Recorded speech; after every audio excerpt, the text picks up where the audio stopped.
Do you know that just one decision from a devoted leader can lead to a big chance and big fortune for the next generations, especially for one nation? Why do I say that? Can you guess? Today I will talk about the big success of America's president from 1803, Jefferson, and his Louisiana Purchase from France.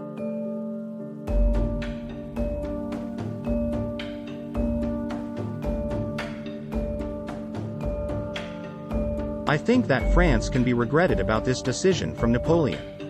Before going into the details, make sure you subscribe to our channel for more interesting videos. Let's dive into it. On October 20, 1803, the Senate ratified a treaty with France, promoted by President Thomas Jefferson, that doubled the size of the United States. But was Jefferson empowered to make that $15 million deal under the Constitution? The Louisiana Purchase was a seminal moment for a new nation. The land involved in the 830,000 square mile treaty would eventually encompass 15 states. In 1800, the vast region came under French control after Napoleon reached an agreement with Spain. Jefferson was very familiar with the French, due to his time in Europe as an American envoy. He also understood the potential military danger France posed if they controlled the Mississippi River. Originally, negotiators Robert Livingston and James Monroe were authorized to pay France up to $10 million solely for the port of New Orleans and the Floridas. However, when they were offered the entire territory of Louisiana, an area larger than Great Britain, France, Germany, Italy, Spain, and Portugal combined, the American negotiators swiftly agreed to a price of $15 million. Jefferson sent James Monroe in 1803 to France to join Robert R. Livingston in an attempt to buy some part of the territory from the Napoleon regime, in order to head off a potential armed conflict.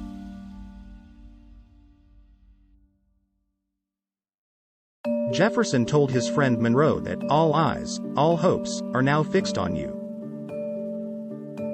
For on the event of this mission depends the future destinies of this republic. Monroe had the authority to spend up to $10 million to acquire New Orleans and all or parts of Florida.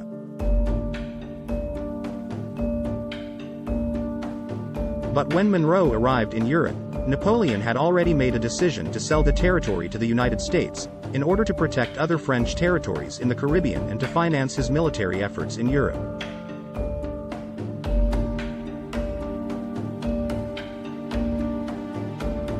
Monroe and Livingston found out Napoleon wanted $22 million for the entire territory.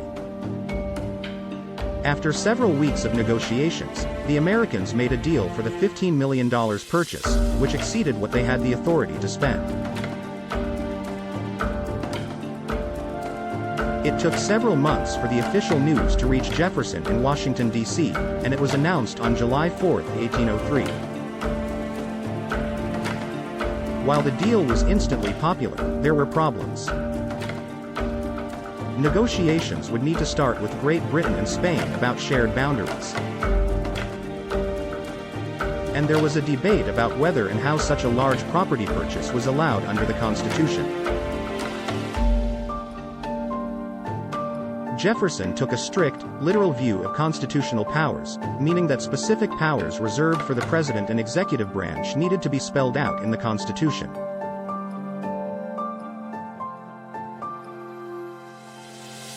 The ability to buy property from foreign governments was not among these powers listed in the Constitution, a fact that his political opponents, the Federalists, were eager to point out to the president.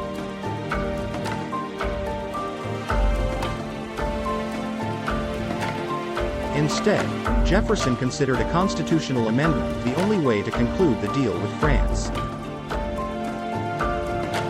The general government has no powers but such as the Constitution gives it, he wrote to John Dickinson in 1803.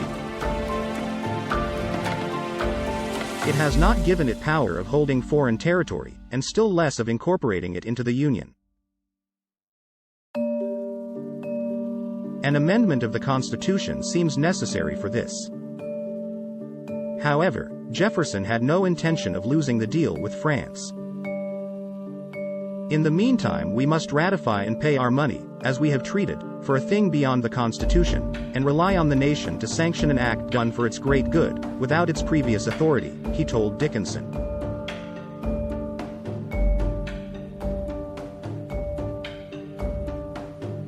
Jefferson's cabinet, including James Madison, disagreed about the need for a constitutional amendment. The president also had been assured earlier in the year by Albert Gallatin, his Treasury Secretary, that any potential deal with France would be permissible and implied under the Constitution's treaty-making provisions.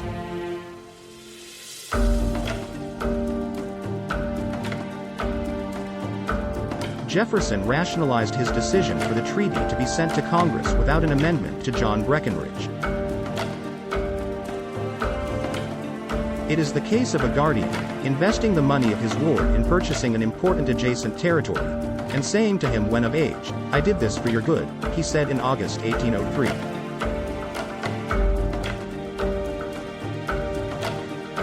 By that time, Jefferson and his supporters faced an October 31, 1803 deadline to ratify the treaty or lose the purchase.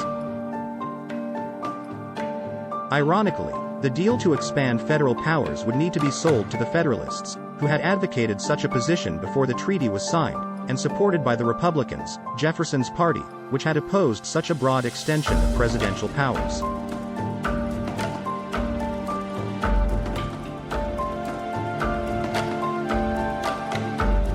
The debate in the Senate only lasted for 2 days. On October 20, 1803, the Senate voted for ratification 24-7, and the treaty was signed on October 31, 1803. In the treaty's aftermath, although some Federalists continued to view the Louisiana Purchase as unconstitutional, the purchase was never questioned in court.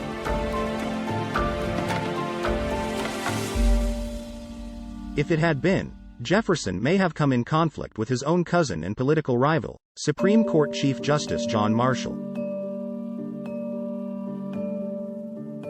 But years later, Marshall made his thoughts clear about the treaty clause in an 1823 decision called American Insurance Company v. Cantor. The Constitution confers absolutely on the government of the Union the powers of making war and of making treaties. Consequently, that government possesses the power of acquiring territory, either by conquest or by treaty, Marshall said. What do you think about this purchase? Please share your thought in the comment part.